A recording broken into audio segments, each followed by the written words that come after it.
நண்பர்கள் அனைவருக்கும் நமது மேடையின் நல்வணக்கம். நண்பர்களே, நமது மேடையில் இன்று நாம் பேச இருப்பது மாண்புமிகு முன்னாள் அமைச்சர் அண்ணன் வேலுமணி அவர்களுடைய இல்ல விழாவை மாண்புமிகு கழகத்தினுடைய பொதுச் செயலாளர் எடப்பாடியார் அவர்கள் புறக்கணித்தாரா என்பது குறித்துதான். நேற்று மாண்புமிகு முன்னாள் அமைச்சர் அண்ணன் வேலுமணி அவர்களுடைய மகன் திருமணம் மிகுந்த சீரோடும் சிறப்போடும் நடைபெற்றது. அந்த திருமண நிகழ்வில் அனைத்திந்திய அண்ணா திராவிட முன்னேற்றக் கழகத்தின் பல முன்னணி தலைவர்களும் பிற கட்சி தலைவர்களும் கலந்து கொண்டார்கள். ஆனால் அந்த திருமணத்தை அடுத்து தமிழகத்தில் இருக்கின்ற பல ஊடகங்கள் தேவையில்லாமல் திட்டமிட்டே உண்மைக்கு புறம்பாக, அறத்திற்கு புறம்பாக செய்திகளை வெளியிட்டு வருகிறது. ஒரு ஊடகம் எஸ்பி வேலுமணி இல்ல விழா எடப்பாடியார் ஆப்சன்ட் என்று செய்தி போடுகிறது. இன்னொரு ஊடகம் எஸ்பி வேலுமணி இல்ல விழா எடப்பாடியார் புறக்கணித்தார் என்று போடுகிறது.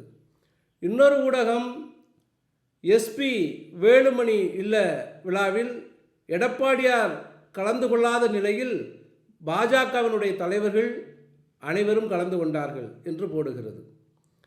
இந்த செய்திகளில் மேலோட்டமாக பார்த்தால் இதில் என்ன இருக்கிறது, உண்மைதானே என்று தோன்றும். ஆனால் தயவு செய்து ஒரு விஷயத்தை நினைத்து பாருங்கள். சின்ன சின்ன வார்த்தைகள் அங்கே பெரிய தாக்கங்களை ஏற்படுத்துகிறது. அதாவது ஆப்சண்ட் ஆவதற்கும் லீவ் எடுப்பதற்கும் வித்தியாசம் இருக்கிறது. லீவ் என்பது முன்கூட்டியே அனுமதி பெற்று எடுத்துக்கொள்வது. ஆப்சண்ட் என்பது எந்த விதமான தகவலும் சொல்லாமல் வரவேண்டியவர்கள் வராமல் இருப்பது. இந்த அடிப்படை புரிதல் கூட இல்லாமலா இங்கே ஊடகங்கள் நடத்தப்படுகிறது? அவர்களுக்கு தெரியும், ஆனால் திட்டமிட்டே இந்த செய்திகளை பரப்புகிறார்கள். இன்னொன்று, புறக்கணித்தாரா, கலந்து கொள்ளவில்லையா என்றால் இந்த விஷயத்தை பொறுத்த அளவில் எந்த வார்த்தையுமே இங்கே பொருந்தாது. ஏனென்றால் ஒருவர் கலந்து கொள்வதாக இருந்து அவர் கலந்து கொள்ளவில்லை என்றால்தான் அது செய்தியாக வேண்டும். அப்படி ஒரு திட்டமே இல்லை. இன்னொன்று, அவர் வருகிறார் என்று எந்த இடத்திலாவது முன்கூட்டியே ஊடகங்களுக்கு அறிவிப்பு செய்யப்பட்டதா அல்லது அழைப்புதல் அவ்வாறு அடிக்கப்பட்டதா? ஒரு ஊடகத்திற்கு கூட அந்த சுய அறிவு இல்லையா? எஸ்பி வேலுமணி அவர்களுடைய மகன் திருமணத்தில் எடப்பாடியார் தலைமையில் நடைபெறுகிறது என்று எங்கே இருக்கிறது அழைப்புதல்? அப்படி ஒரு திட்டமே இல்லாத பொழுது அவர் கலந்து கொள்ளவில்லை என்று கூறி மீண்டும் மீண்டும் ஒரு சர்ச்சையை, அதிமுகவிற்குள் ஒரு பிளவு இருப்பது போல இங்கே கட்டமைக்க பார்க்கிறார்கள். இதில் என்ன அறம் இருக்கிறது? அப்படி உங்களுக்கு என்னதான் அதிமுக செய்ய வேண்டும்? அதிமுகவை பலவீனப்படுத்துவதில் இங்கே இருப்பவர்களுக்கு அப்படி என்னதான் கிடைக்கப் போகிறது? எதிலும் ஒரு நியாயம் வேண்டாமா?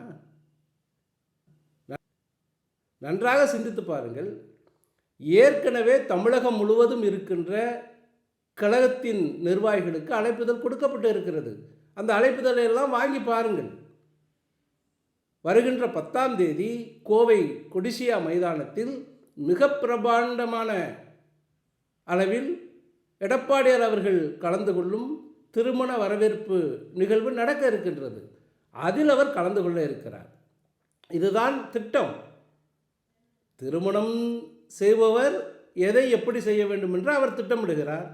பொதுச் செயலாளர் அவருடைய நேரத்தின் அடிப்படையில் அதற்கு ஒப்புதல் கொடுக்கிறார். அது நடக்க இருக்கின்றது. அதற்குள் இவர்கள் அப்படி நடந்து விட்டது, இப்படி நடந்து விட்டது, செங்கோட்டையன் கலந்து கொண்டார், அவர் கலந்து கொண்டார், இவர் கலந்து கொண்டார், ஆனால் எடப்பாடி கலந்து கொள்ளவில்லை. இதெல்லாம் உங்களுக்கு என்ன தேவை? இப்படி பேசுவதால் இந்த தமிழ்நாட்டிற்கும் தமிழ்நாட்டு மக்களுக்கும் என்ன நடக்கப் போகிறது?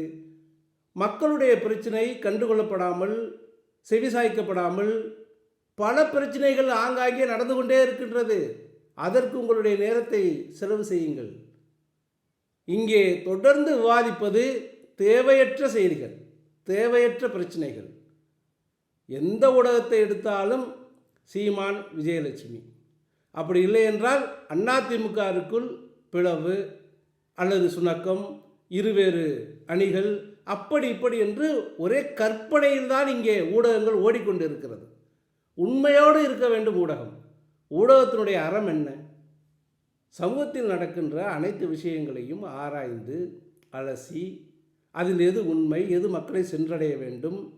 சில நேரங்களில் சில உண்மைகளை கூட ஊடகங்கள் சொல்லாமல் இருக்க வேண்டும். அதுவும் அறம்தான். காரணம், நாட்டினுடைய அமைதி, மக்களுடைய நலன், இதெல்லாம் நாம் கருத வேண்டியிருக்கின்றது. அந்த அளவிற்கு ஊடகங்கள் செயல்பட வேண்டும் என்பதுதான் நியதி. ஆனால் இங்கே என்ன நடக்கிறது? அவரவர் கற்பனைக்கு என்ன தோன்றுகிறதோ அதை அவர்கள் கட்டவிழ்த்து விட்டு கொண்டே இருக்கிறார்கள். இதற்கு முடிவுதான் என்ன? நாமும் பல காணொளிகளில் ஊடகத்தினுடைய தவறுகளை சுட்டி காட்டுகிறோம், வேண்டுகோள் வைக்கின்றோம். அதெல்லாம் ஒரு புறம் இருக்கட்டும். நமக்கும் ஊடகத்திற்கும் என்ன பகையா? ஊடக நண்பர்கள் மரியாதைக்குரியவர்கள், ஊடகங்கள் மரியாதைக்குரியது, அதில் மாற்று கருத்து இல்லை. ஆனால் தொடர்ந்து இப்படி செய்யலாமா என்றால் நிச்சயமாக தவறு. ஏனென்றால் எடப்பாடியார் அவர்கள் இந்த திருமணத்தில் கலந்து கொள்வதாக முன்கூட்டியே எந்த திட்டமும் இல்லை. வருவதாக சொல்லிவிட்டு அவர் வராமல் இல்லை. எடப்பாடியார் அவர்கள் கலந்து கொள்கின்ற விழா என்றால் அது மிக பிரம்மாண்டமாக இருக்க வேண்டும், அதை ஒரு பெரிய மாநாடு போல் நடத்த வேண்டும் என்று அண்ணன் வேலுமணி அவர்கள் தான் ஆசைப்பட்டார்கள். அவர்களுடைய ஆசைப்படி வருகிற 10ஆம் தேதி நடக்கப் போகிறது. இதுதான் அங்கே விஷயம். இந்த விஷயத்தை யாரும் எடுத்து சொல்லவில்லை. எல்லா செய்திகளையும் அவர்கள் இஷ்டம் போல் எழுதிவிட்டு கடைசியாக ஒரு வரியில் வருகின்ற 10ஆம் தேதி கலந்து கொள்வார் என தெரிகிறது. என்ன தெரிகிறது? அதுதானே திட்டமே. நேற்று கலந்து கொள்வார் என்று யாருக்கு சொன்னது? உங்களிடம் ஆதாரம் இருக்கிறதா? அழைப்புதல் இருக்கிறதா? அல்லது மாண்புமிகு எதிர்க்கட்சி தலைவர் அவர்களுடைய அலுவலகத்திலிருந்து அப்படி ஒரு செய்தி குறிப்பு இருக்கிறதா? அது எப்படி? இது எப்படி இருக்கிறது என்றால், பள்ளிக்கூட வகுப்பறையில் இருக்கின்ற மாணவர்கள் அந்த பெயர் பட்டியலில் பெயரே இல்லாத மாணவன் பள்ளிக்கூடம் வரவில்லை என்று சொல்வது போல் இருக்கிறது. இதுதான் இங்கே நினைத்து பாருங்கள், எந்த அளவிற்கு ஒரு மோசமான நிலையில் இந்த ஊடகங்கள் செய்திகளை வெளியிடுகிறது. நாம் அனைவரையும் சொல்லவில்லை. நேற்று கூட இதை பிரதானப்படுத்தி பெரிய ஊடகங்கள் எதுவும் பெரிதாக செய்தி வெளியிட்டதாக தெரியவில்லை. ஆனால் பல சின்ன சின்ன ஊடகங்கள் இந்த செய்தியை வேண்டுமென்றே திரித்து திட்டமிட்டு பரப்பி கொண்டிருக்கிறார்கள். தயவு செய்து அது சிறிய ஊடகமோ பெரிய ஊடகமோ, ஊடகம்தான். ஒரு நபர் நடத்தினாலும் அது ஊடகம்தான். அது அதனுடைய அறத்தை பேணி பாதுகாக்க வேண்டும். அப்படி பேணி பாதுகாக்க முடியவில்லை என்றால் தயவு செய்து இந்த ஊடக வேலையில் இருந்து ஒதுங்கிக் கொள்ளுங்கள். ஏனென்றால் நீங்கள் பிழைப்பு நடத்த பல வழிகள் இருக்கிறது. இந்த ஊடகத்தை தயவு செய்து, இந்த ஊடகத்தின் மதிப்பை, மாண்பை கெடுக்காதீர்கள். இல்லாத ஒரு செய்தியை எதற்காக கட்டமைக்கின்றீர்கள்? அதிமுகவில் தலைவர்கள் மத்தியில் பல கருத்துக்கள் இருக்கலாம். அது அவர்களுக்குள் பேசுவார்கள், அவர்கள் முடிவெடுப்பார்கள். இந்த தமிழ்நாட்டை அதிக முறை ஆண்ட ஒரு கட்சி, அந்த கட்சியை ஜனநாயக பண்போடு இயங்க அனுமதியுங்கள். அதுதான் நீங்கள் இந்த தமிழ்நாட்டிற்கும் தமிழக மக்களுக்கும் இந்த ஜனநாயகத்திற்கும் செய்கின்ற உதவியாக இருக்கும். தயவு செய்து இனிவரும் காலங்களிலாவது ஊடகங்கள் உங்களுடைய அதிமுக மீதான இந்த வன்மத்தை நிறுத்தி கொள்ளுங்கள். அதுதான் உங்களுக்கும் நல்லது, எங்களுக்கும் நல்லது, தமிழக மக்களுக்கும் நல்லது. நன்றி, வணக்கம்.